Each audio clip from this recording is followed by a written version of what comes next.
Are the Rams really a whole lot of crap? What's going on? It is Alex coming back at you with another video, and today I'm taking a deep dive into the 2023 Los Angeles Rams. If you guys are new, feel free to stick around.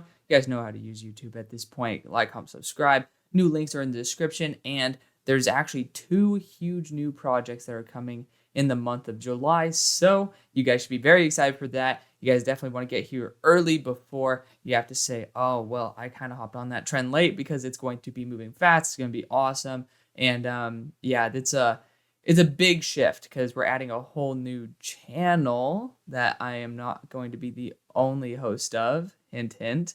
And then we're also going to be doing a brand new TikTok because my dumbass lost the log on details of the previous one. So that's okay. And yeah, it is what it is. Honestly, this one's going to be a lot better anyways, a lot more professional. So I'm very excited for it. Let's get right into the video. Starting out with the offense, we're breaking down the depth chart, and then we're going to a records prediction. We're going to go skill position to line, then for defensive line to skill position. You guys know if you guys have been here. But quarterback Matt Stafford, I think he's incredible. I think he's a really solid dude. But he's also getting older, coming off injury. You know, the Rams weren't really good last year in the first place. And we'll talk about the real big shift on the next slide. But the offense overall is pretty solid. Again, Matt Stafford, I do have faith in him that he's a solid QB. But, you know, even though it is a passing league, you still need to have balance. Cam Akers was almost cut last year, if I'm not mistaken. There's been a lot of rumors. I think he might even requested a trade. You guys can correct me on that. It's just something I'm pulling out of the back of my head. But the running back core is solid enough. You got Zach Evans in there as well, who I really, really like. So I honestly think running back might be one of your better positions as well. Obviously, it doesn't have the star power of your slot as well as your quarterback, but it's honestly a pretty good squad right there. Speaking of the wide receiver, Ben Skoranek. I mean, I'm a huge Ben Skoranek guy. Look at some of my first mock drafts I was doing for that year. I was in love with Ben Skoranek. Towards the end, even, I was still loving Ben Skoranek, and it's great to see that he's having success.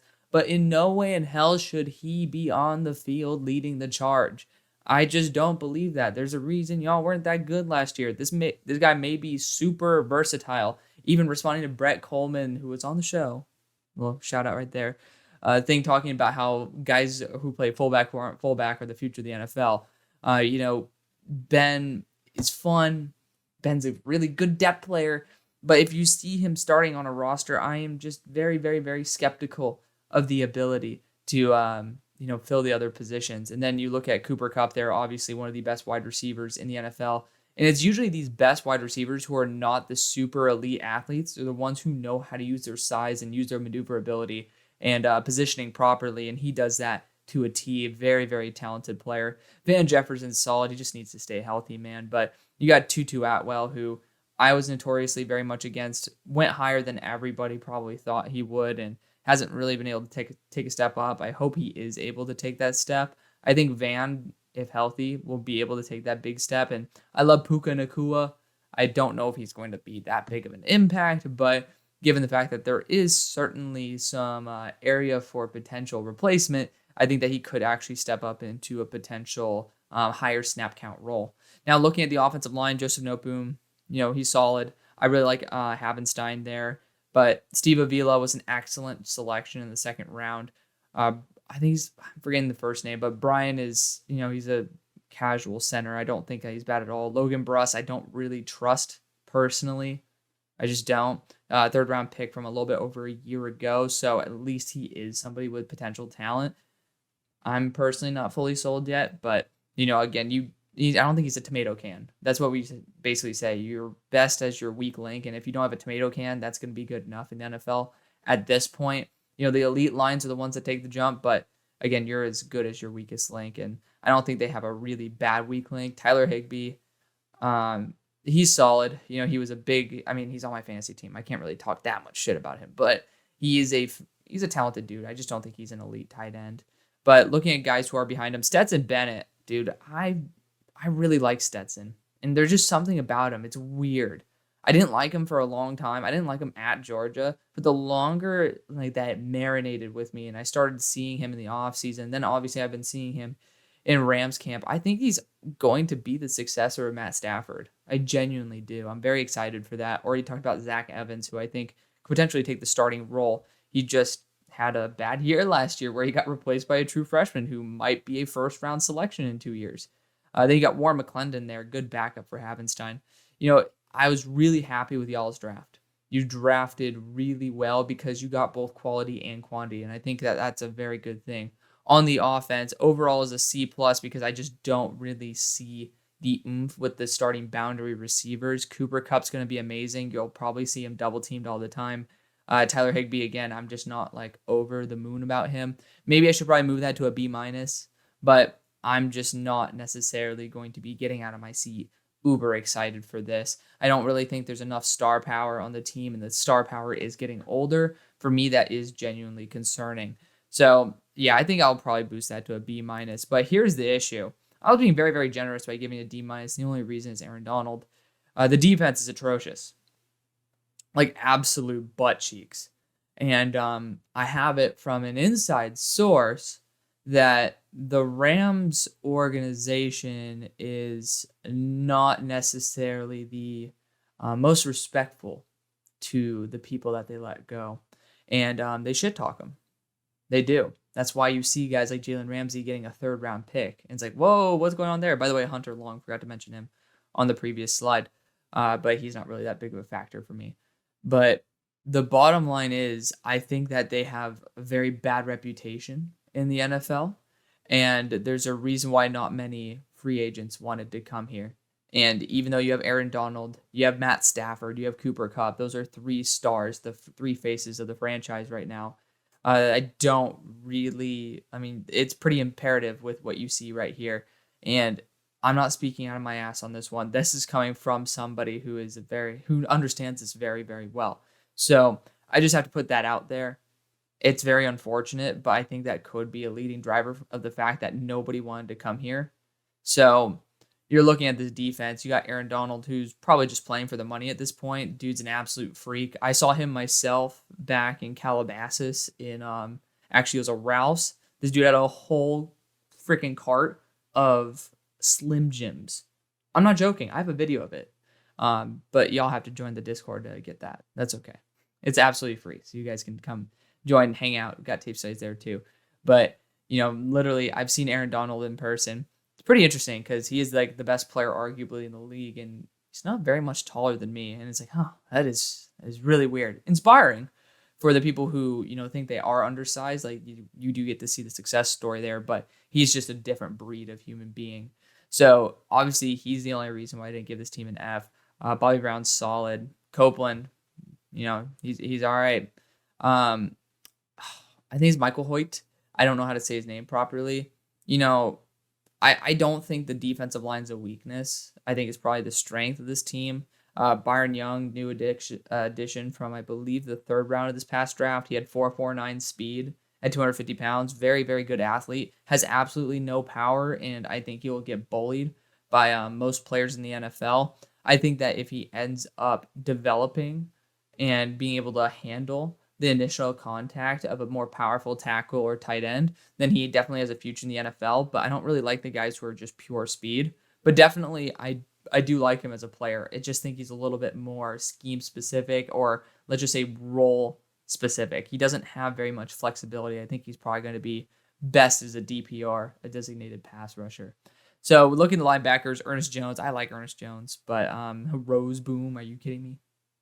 I don't even think Ernest Jones is necessarily that great. Jordan Fuller. Why am I forgetting people's first names? But I think it's Rob Yeast. It's not looking pretty. Y'all even, hell, your second safety from just a little bit over a year ago is now, I think, on the Giants or Washington Commanders as the 4th safety. It's not looking great. Then you have Kobe Durant, who, he's solid enough, but, not that great. Not that great. And then you got Darion Kendrick, who ran a freaking 4.740, and he wasn't even that good. And you have Robert Rochelle, who hasn't really played at all. And this is a passing league, and the difference could be that much, but that's what makes the difference between a win and a loss. And it's just, it really gets to me. I only had 3 notable backups, and that's including all the guys that they got in this past draft. O'Shawn Mathis behind Byron Young. I mean, that's again a big stretch. Nick Hampton, who was, I believe, their 4th-round pick, solid guy out of Appalachian, could end up starting. And then you got Travius Hodges-Tomlinson, who I got to see in person. I think he might be able to start over Kobe Durant. But this defense is not good. Like, it really does feel like that one year when the Dolphins, everybody said they had the worst team, and then Fitzmagic was somehow able to squeeze a win or so out of them. Like, it feels like it's going to be one of those years. And yeah, it's really bad. There's only so much you can do with one Aaron Donald. The whole entire defense as a whole needs to be able to take a big step up. And when you lose Jalen Ramsey, when you lose Bobby Wagner, I highly doubt you're going to take a step up. Again, you have 2 dudes who probably should never start in the NFL, 3, potentially 4 guys in your secondary who should not start in the NFL, maybe even 5. It's at that point. Just really bad defense. I really want to give it an F, but out of respect for Aaron Donald, I gave it a D-, which of course leads us to this. The Rams are going to go 1-16. We'll break it down game by game. But you guys get Caleb Williams. Yay. I mean, unless you think Stetson Bennett's a guy, which, I mean, I think that'd be criminal. If you think Stetson's the guy, then trade his ass and get Caleb Williams. My personal opinion. Regardless, Seattle's going to be a superstar team. We're going to be looking at them later this week as well. San Francisco, even with Trey Lance, I still think they're going to be a really good team. Very tough to beat, and especially against a defense like this, it's kind of perfect for, Trey to be able to handle those new reps. I mean, this dude played less reps in his whole entire career than CJ Stroud did in college. Then we got Cincinnati. I don't think I need to explain that very much. Indianapolis is a damn good team. Even without all the DBs, I'm sure they'll find some way to scoop some up. Gus Bradley doesn't know what the hell he's doing with DBs anyway, so I'm sure it's not going to be that big of a hit. Then you got Philadelphia, who is Philadelphia. Arizona, that's like the one game I think y'all could win because the offense is so weak. And there's just not many weak offenses anymore. Pittsburgh's a damn good team. They're very gritty as well. And they have a much better, they've been improving their roster overall. There's been a couple teams that have been lowering their overall grade on their offense and defense, and the Rams are one of them. Not many teams are actually regressing anymore. The Rams are. So when teams are starting to progress and the Rams are regressing, that is not a good sign if you want to compete. But if you get Caleb Williams, it's a pretty easy way to start shooting up back to the top. Then you go to Dallas, who's another Super Bowl competitor. Green Bay, you are in Green Bay. And I'm not that big of a Jordan Love hater, even though the record I gave them is just, it feels criminal to me, even though I really like them. It's just weird. The NFL is getting super competitive, and I'm hoping that I'm wrong about some of these teams. But after the bye, you go to Seattle again. And Arizona, I think Kyler, I have him coming back week 10. I think he's projected to come back earlier than that. But regardless, I think that he ends up taking the W right there. You got Cleveland, who's another juggernaut team, in Baltimore. So you got, Super Bowl competitors everywhere. Washington may suck, but they honestly don't suck nearly as bad as you guys. Hate to say it. You got New Orleans there, who's honestly a good team. They're regressing too, overall. You got some really good momentum on offense, and I think that's a good thing, but their defense is slowing down tremendously. So I think they're net negative right now. And then you got New York and San Francisco. Again, San Francisco going to have Brock Purdy by that time. And then New York is, a very talented team overall. They overachieved, but that could be a game you guys sneak out. It's going to be very difficult going to New York that late in the year. So I don't think this is a big surprise. I hate to say it. It's not a big surprise. But that's going to be the video, guys. Thank you guys so much for watching and being supportive of the show as always. Peace.